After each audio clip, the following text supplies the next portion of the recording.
जय हिंद दोस्तों। कैसे हैं आप लोग? आशा करता हूं आप सभी अच्छे होंगे।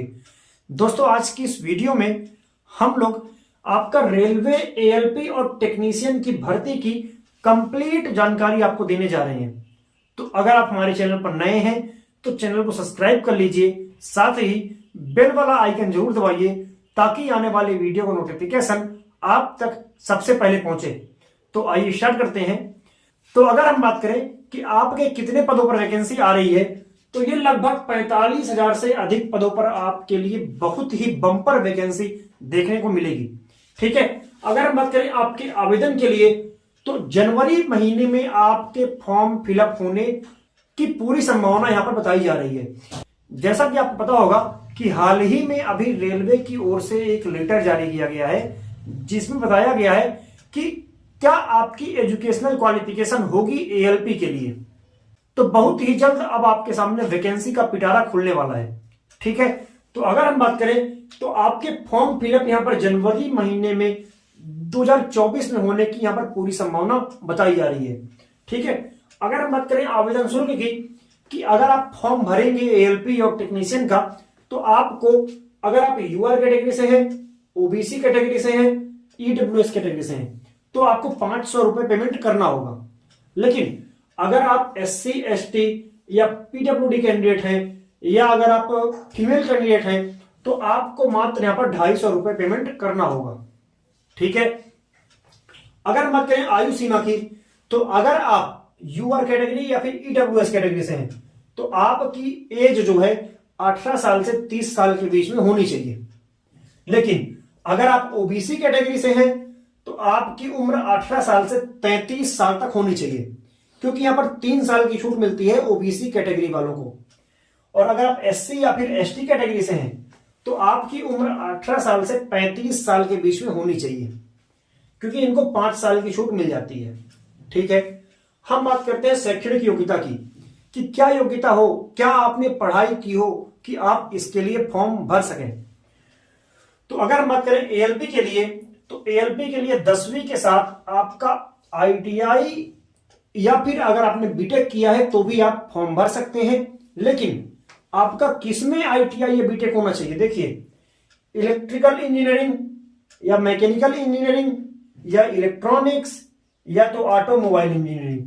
अगर आप इन 4 ट्रेडों में अगर आपने बीटेक किया है तो आप फॉर्म भर सकते, यानी कि इन 4 trade electrical engineering, mechanical engineering, electronics में या फिर ऑटोमोबाइल इंजीनियरिंग में अगर आपके पास डिप्लोमा या बीटेक है तो ही आप फॉर्म भर सकते हैं।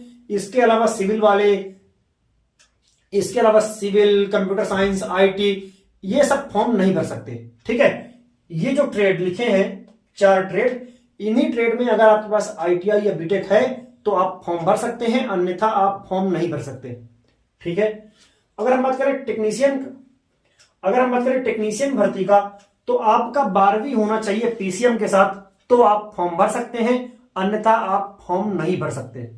ठीक है, तो ये क्राइटेरिया अगर आपके पास है तो आपको अब जोर तौर से इसकी तैयारी में लग जाना चाहिए, क्योंकि अब ज्यादा समय बचा नहीं है आपके पास। ठीक है, हम बात करते हैं चयन प्रक्रिया की।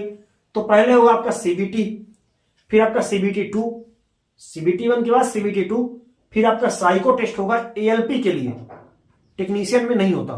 ठीक है, फिर आपका हो जाएगा डॉक्यूमेंट वेरिफिकेशन और आपको यहां पर नौकरी मिल जाएगी इंडियन रेलवेज में। ठीक है, अगर हम बात करें सीबीटी 1 का, तो सीबीटी 1 में आपका मैथ्स 20 क्वेश्चन, रीजनिंग के 25 क्वेश्चन, साइंस के 20 क्वेश्चन, करंट अफेयर और जीके के मिला के 10 क्वेश्चन, यानी कि 75 क्वेश्चन आपसे पूछे जाएंगे। 60 मिनट आपको यहां पर टाइम मिलेगा और 1/3 की यहां पर नेगेटिव मार्किंग रहेगी, यानी कि एक क्वेश्चन गलत करेंगे अगर आप तो 0.33 मार्क्स आपका कट जाएगा। ठीक है, तो ये हो गया आपका सीबीटी 1। अगर आप सीबीटी 1 में मैथ्स, रीजनिंग, साइंस और करंट अफेयर और जीके इस सेक्शन को अगर आप क्वालिफाई करते हैं, आप पास करते हैं, तो आप फिर को टीयर 2 देने के लिए बुलाया जाएगा। ठीक है, फिर आप टीयर 2 देंगे और टीयर 2 में आपके 2 सेक्शन रहेंगे। सेक्शन 1 में क्या रहेगा? मैथ आएगा 25 क्वेश्चन, रीजनिंग आएगा 25 क्वेश्चन, साइंस या फिर इंजीनियरिंग के क्वेश्चन आएंगे आपके, यहां पर साइंस और इंजीनियरिंग के क्वेश्चन आएंगे आपके 40 क्वेश्चन, और जीके और करंट अफेयर्स के 10 क्वेश्चन। ठीक है, तो यहां पर 90 मिनट का आपका यहां पर टाइम दिया जाएगा पार्ट ए के लिए। ठीक है, और इसके साथ ही पार्ट बी भी आपका हो जाएगा। उसमें ट्रेड, यानी कि जैसे कि मान लीजिए कि आपने इलेक्ट्रॉनिक इंजीनियरिंग में किया है, मैकेनिकल इंजीनियरिंग में लिया है, या इलेक्ट्रॉनिक्स में, या ऑटोमोबाइल इंजीनियरिंग में, और अगर आप 12वीं पीसीएम से फॉर्म भरे हैं तो इसमें आपका फिजिक्स और मैथ्स आएगा, लेकिन इनमें आपका इन्हीं ट्रेड से क्वेश्चन आएगा।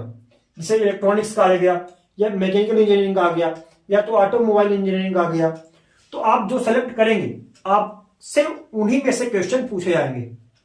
ठीक है, और आपको यहां पर 60 मिनट का टाइम दिया जाएगा इस ट्रेड के लिए।